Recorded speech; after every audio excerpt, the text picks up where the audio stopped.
Aujourd'hui, 15 juillet 2025, nous sommes devant le tribunal de Bordeaux pour déposer plainte contre Nelly Ngabima, alias Princesse de Souba, sur des faits de harcèlement, cyberharcèlement, notamment donc tout ce qui est diffamation, injures et injures publiques, diffamation publique également, sur des faits de diffusion donc de fausses informations, sur des faits de menaces, d'atteinte à la vie privée et également sur des faits d'atteinte à l'honneur contre moi-même, donc Landry Stéphane Zenguindanga, directeur du Centre Gabonais de l'Innovation.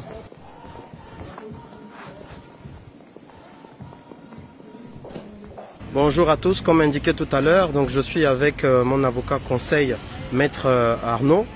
Nous venons tout à l'heure de déposer plainte contre Nelly Ngabima ici au tribunal de Bordeaux. Et donc il va vous expliquer très rapidement de quoi il est question. Nous vous écoutons, Maître. Oui, bonjour à tous et à toutes. Donc effectivement, monsieur Stéphane Zeng, dont je suis le conseil, m'a saisi. Et j'ai effectivement saisi le parquet du tribunal judiciaire de Bordeaux où nous avons déposé une plainte ce jour, mardi 15 juillet 2025. Donc c'est une plainte à parquet.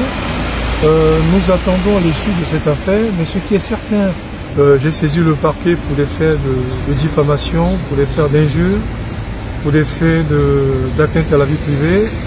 Donc le dossier sera complété au fur et à mesure, mais en tout cas, une plainte a effectivement été déposée et la principale mise en cause, qui est Madame Nelly Ngabima, sera très certainement convoquée par les services compétents.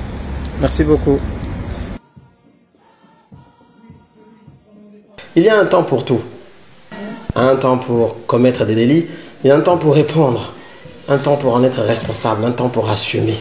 Assumer pour tous ceux qui pensent, pour la petite minorité, l'infime minorité de ce qu'on appelle diaspora, qui pensent qu'être à l'étranger leur donne le droit d'insulter, d'injurier, de contrevenir à toutes les lois des pays sur lesquels ils sont installés parce qu'ils échapperaient aux lois locales. Il est bien loin le temps où chaque affirmation que nous apportions sur le combat idéologique que nous menions était accompagnée de preuves. Il est bien loin le temps où cette diaspora que nous représentions pouvait apporter des preuves et des éléments tangibles sur le naufrage du Esther Miracle, par rapport à l'assassinat de notre chère sœur Dina en Turquie, et d'autres faits d'armes pour lesquels nous avons soutenu la population gabonaise, parce que nous menions un combat d'idéologie, un combat contre un ogre, un système qui voulait faire couler le pays et qui a commis moult et moult exactions.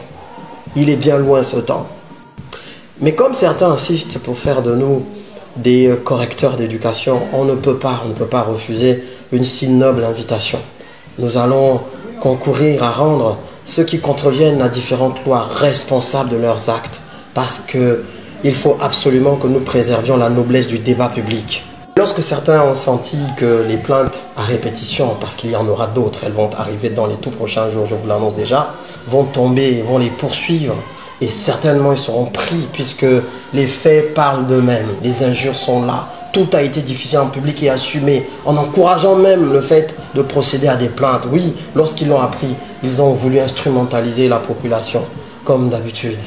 Une sorte de paranoïa s'est emparée de certains, une façon de réaliser peut-être que, en réalité, là, maintenant, il va se passer ce qui doit se passer, la justice va intervenir, puisque les actes sont graves. Et on se rend bien compte que le pseudo-courage affiché derrière les claviers, en réalité, n'était qu'un voile, un voile masqué qui s'est déchiré, qui est tombé. Vous ne nous transmettrez ni votre haine, ni votre aigreur, ni une sorte de douleur, mais vous nous rendrez encore et encore plus responsables de votre redressement éducationnel, puisque c'est de ça qu'il est question. Nous ne pouvons pas continuer, nous, diaspora gabonaise, rentrer ou à l'étranger, à se faire instrumentaliser, généraliser par des personnes sans éducation, sans morale, sans idéologie, sans combat. Sans dire que la mécanique des observations scrupuleuses, minutieuses, de tous ces délits commis par ces personnes, quelle qu'elle soit, cette mécanique est plus que jamais à l'œuvre. Chaque propos sera scruté et utilisé pour que le débat public soit préservé et que les opinions s'expriment de manière libre, car nous avons besoin d'opinions contradictoires pour faire évoluer le pays. Mais l'opinion contradictoire ne saurait souffrir de délit. À l'heure où la France combat plus que jamais les dérives sur les réseaux sociaux, notamment TikTok, avec une commission parlementaire qui a convoqué plusieurs influenceurs durant le mois de juin et qui a vu des interdictions, notamment des fermetures définitives de comptes et même jusqu'aux expulsions. On pense notamment au précédent de cet influenceur algérien. Eh bien, c'est à cette heure-là que les personnes en situation de fragilité dans leur processus de séjour en France, eux, ils s'illustrent par ce qui est interdit par le cadre légal français. Grand bien vous fasse.